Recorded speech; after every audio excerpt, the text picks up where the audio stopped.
அப்துல்லாஹ் இப்னு மஸ்ஊத் ரலியல்லாஹு தஆலா அன்ஹு அவர்கள் அறிவிப்பு செய்கிறார்கள். புகாரி எனும் ஹதீஸ் கிரந்தத்திலே பதிவு செய்யப்பட்டிருக்கும் ஒரு ஹதீஸ்.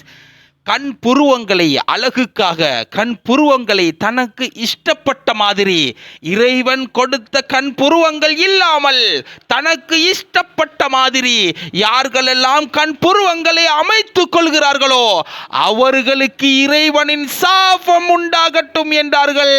அல்லாஹ் எங்களை பாதுகாக்க வேண்டும். மாத்திரமின்றி இறைவனால் கொடுக்கப்பட்டிருக்கும் பற்கள் தோற்றத்தை மாற்றும் பெண்களுக்கும், அதாவது இரு பற்களுக்கு மத்தியிலே இடைவெளிகளை கொண்டு வந்து அந்த பற்களை அழகாக பிறருக்கு காட்டும் காட்சி அளிக்க வைக்கும் பெண்களுக்கும் இறைவனின் சாபம் உண்டாகட்டும் என்றார்கள்.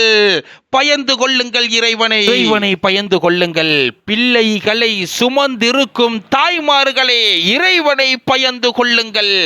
இன்றைக்கு கல்யாண வீடுகளில் நடக்கும் அனாச்சாரங்களை நான் சொல்லித்தான் நீங்கள் தெரிய வேண்டிய அவசியங்கள் கிடையாது.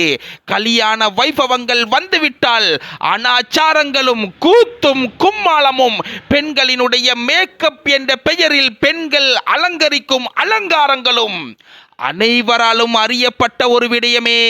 இறைவன் சாபத்துக்கு உண்டாக்கப்பட்ட பெண்களாக நீங்கள் ஆகிவிட வேண்டாம். உங்களை நீங்கள் பாதுகாத்துக் கொள்ளுங்கள்.